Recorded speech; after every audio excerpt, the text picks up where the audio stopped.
बिहार से संबंधित है जट जाटिन, सोहर, विदेशिया, फगुआ, झुमरी, बिरहा, पनिकी, झिझिया, बाको बखाई। ठीक है, यानी कि बिहार का यूनिक डांस भी है। ठीक है, बिहार से है जट जाटिन, सोहर, विदेशिया, फगुआ, झुमरी, बिरहा, पनिकी, झिझिया, बाको बखाई। ओके, चलो हम लोग शुरू करते हैं। जट जाटिन जो है ये मिथिला रीजन में, यानी कि बिहार के जो मिथिले वाले रीजन है, मिथिला वाले जो रीजन है, ठीक है, वहां पर कपल्स के बीच का जो फाइट होता है ना, उसको जट जाटिन में डिपिक्ट किया जाता है। ठीक है, कपल्स के बीच का फाइट को मिथिला रीजन में जट जाटिन नृत्य में उसी को शो किया जाता है, उसी को दिखाया जाता है कि किस तरह से कपल्स के बीच में कॉन्फ्लिक्ट होता है। ठीक है, तो जट जाटिन, तो यार मतलब कि ये साउंडिंग में उसी तरह से जट और जाटिन मतलब कि पति और पत्नी है। तो बिहार में Jat Jatin it's depicts the fight between couples.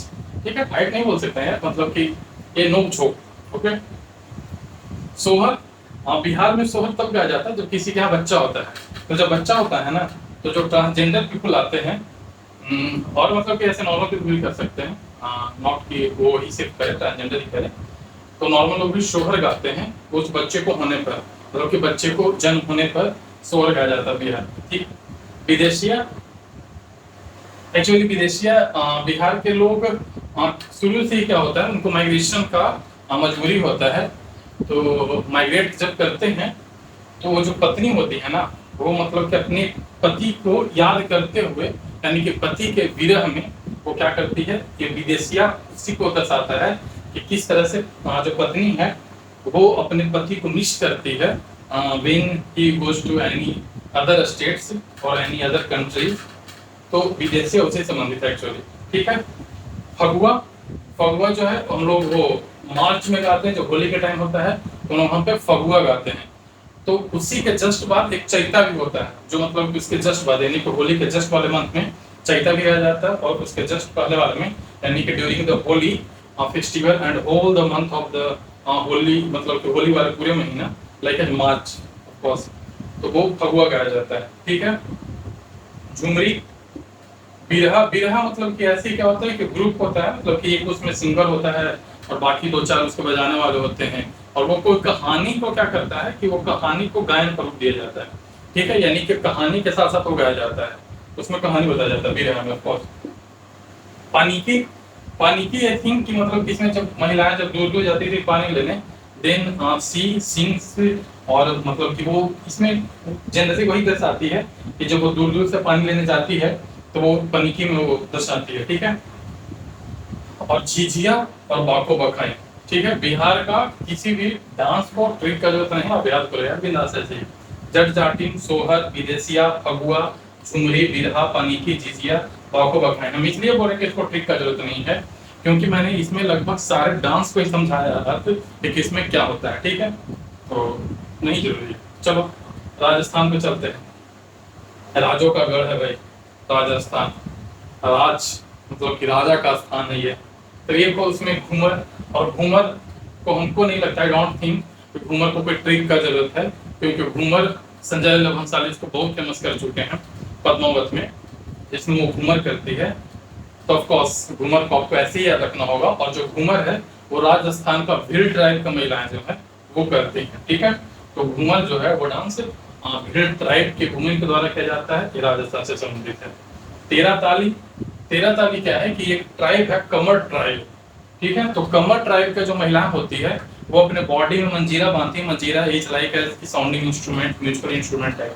ठीक है, वो क्या करती है अपने बॉडी में बांधती है और वो जमीन पर बैठकर तेरह ताली वाला डांस वो लोग परफॉर्म करती है। ठीक है, एक है सुशीनी, एक है कच्ची घोड़ी, एक है Bhavai. Bhavai is also very famous dance of the Rajasthan. तो आपको ऐसे ही डायरेक्ट याद होना चाहिए, और कुछ कुछ डांस को ऐसे ही याद होना चाहिए। ठीक है, क्योंकि वो उसका खासियत बताते हैं उस स्टेट को। तो ऑफ कोर्स कुछ कुछ आपको तो ऐसे ही याद होना चाहिए, जैसे में भवई। ठीक है, झूमा, झूमा, कठपुतली। कठपुतली को अगर आप देखो तो कठपुतली को एक राजा के तौर, राजा के ड्रेसेज में, रंग बिरंगे ड्रेसेज में सजाया जाता है, रंग बिरंगे ड्रेसेज में। और आप राजस्थान के अगर किसी भी व्यक्ति का अगर उसका जो ट्रेडिशनल ड्रेस है उसको अगर आप सोचते हो, इमेजिन करते हो, तो आपको काफी कलरफुल नजर आएगा, तो आप कठपुतली को वहां से याद कर सकते हो। ठीक है, कोई जरूरी नहीं है कि हम लोग सिर्फ ट्रिक से याद करें।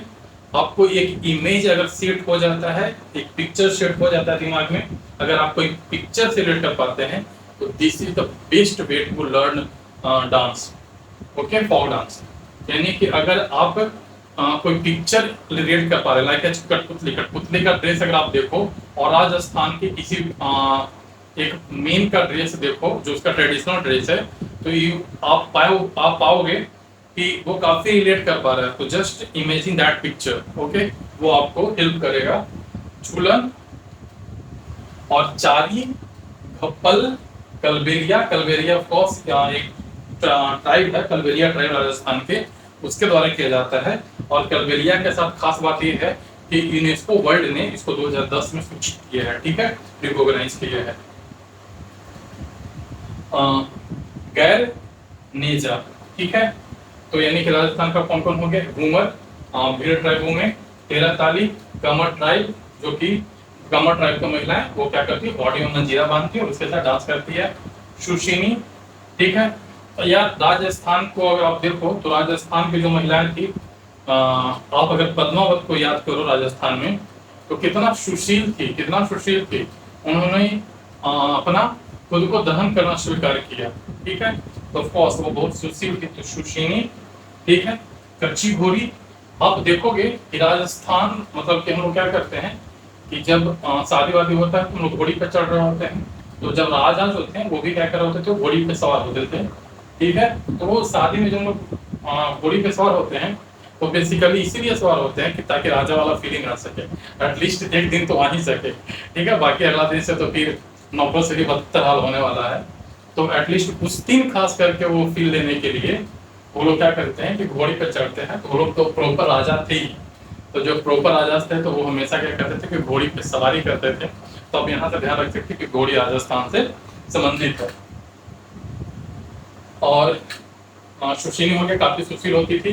तेरह ताली, कोई जरूरत नहीं है इसको ट्रिक बाजी करने के लिए। घूमर ऑफ कोर्स कोई जरूरी नहीं है। सुशील हो गया, कच्ची घोड़ी हो गया, भवई ऑफ कोर्स इसमें कोई वो नहीं है, डायरेक्ट आप क्या रखना, भवई, तेरह ताली और घूमर। और वो बात करते हैं झूमा, ठीक है, झूमा और कठपुतली, कठपुतली को बता ही दिए। झूमा और झूलन, झूमा और झूलन देखो, झूमा और झूलन मतलब कि ये नृत्य का संबंधित है ये वर्ड, झूमा और झूलन से। तो झूमा और झूलन चूंकि राजाओं के समय में अक्सर नृत्य हुआ करता था, तो आप वहां से रेट कर सकते हैं कि झूमा और झूलन क्या है कि वहां पर होता है राजा के दरबार में, तो राजा से राजस्थान, ठीक है। चारी, घप्पल, कलबेलिया बताई दिए कि कलबेलिया कलबेलिया कम्युनिटी के द्वारा किया जाता है। और इसको यूनेस्को 2010 में इसको रिकॉग्नाइज किया गया है। नेजा और गैर, आप बाकी देख लो, तीन चार जो नाम है उसके लिए, ठीक है। बाकी मैं मतलब जितना पॉसिबल हो सका मैंने उसको रिलेट करने का कोशिश किया, अगर थोड़ा एफर्ट और डालूंगा तो मतलब कि रिलेट कर पाऊंगा, बट लेकिन ये वीडियोज काफी लंबे हो जाएंगे, तो इसलिए मतलब थोड़ा मोड़ा। और ये काफी अच्छा फैक्ट है, मतलब काफी सत्य फैक्ट है कि जब आप खुद से ट्रिक करते हो, ट्रिक बनाते हो, तो लॉन्ग टाइम तक आपकी मेमोरी में रहता है, इनकम्पिटिटिव टू कि आपको कोई दूसरा कोई ट्रिक दे रहा हो वो याद करने के लिए, ठीक। और माइंड में सेट हो गया वो ट्रिक तो अलग बात है, बट लेकिन मतलब कि हमेशा अपना वाला बेस्ट होता है, ठीक है। तो जितना बता रहे हैं मतलब कि जितना रिलेट कर पा रहे हैं उससे अगर खुद को आप रिलेट कर पा रहे हैं, ऑफ कोर्स आप उससे याद कीजिए। अगर उससे आप रिलेट नहीं कर पा रहे हैं तो खुद से बनाइए और उससे रिलेट कीजिए, ठीक है। क्योंकि मेन जो ऑब्जेक्टिव हमारा है ना वो याद करना और एग्जाम में करना है। तो इट डज नॉट मैटर कि हम लोग याद कैसे कर रहे हैं, रट्टा मार के कर रहे हैं कि ट्रिक से कर रहे हैं कि मिनोमिक्स कर रहे हैं कि इमेज डिपिक्ट करके कर पा रहे हैं, ठीक है। फिर भी लेकिन कुछ कुछ चीज प्रेफरेबल इसलिए होता है क्योंकि हमें पता है कि कौन चीज लॉन्ग लास्टिंग तक याद कर सकता है और कौन चीज हमारे एग्जाम के उस दिन, ठीक है, फ्रूटफुल हो सकता है। क्योंकि जनरली मैं मान के चलता हूँ कि एग्जाम के दिन आप ऐसा मान के चलो कि एग्जाम के दिन आपका सबसे खराब दिन है, ठीक है। उस साल का सबसे खराब दिन आपका उस एग्जाम के दिन है, और आपको उस सबसे खराब दिन में ना आपको सबसे बेस्ट देना है। अगर जिस दिन आप इस तरह से सोच के जाओ एग्जाम देने, तब कोर्स एग्जाम बहुत अच्छा जाएगा, ठीक है। पहले से क्या करते हैं ना कि हम लोग बहुत ज्यादा उम्मीद पाल लेते हैं ऑन दैट डे कि सब कुछ ऐसे ऐसे होगा, और बीच में जब कुछ कुछ चीजें हमारे अनुसार नहीं होता है ना, तो हम लोग क्या होता है काफी प्रेशराइज हो जाते हैं, काफी फ्रस्ट्रेटेड हो जाते हैं। तो आपको मान के चलना है कि मतलब कि पहले से ऐसा नहीं मान के चलना कुछ दिन मैं सब कुछ कर लूंगा, सब कुछ याद हो जाएगा, सब कुछ अच्छा अच्छा हो जाएगा, नहीं हुआ, कभी नहीं होता है। ठीक है, मतलब कि आपको ये मान के चलना है ना उस दिन सबसे खराब दिन होगा। ठीक है, और उसमें हमको कैसे बेस्ट निकाल, मतलब कि हम सब कुछ भूल रहे होंगे, क्वेश्चन देख रहे होंगे, सब कुछ भूल गए होंगे, तो आपको उस माइंडसेट के साथ प्रिपेयर करना है कि जब सब कुछ भूल भी जाए ना तो भी ये कर ले। ठीक है, तो इस माइंडसेट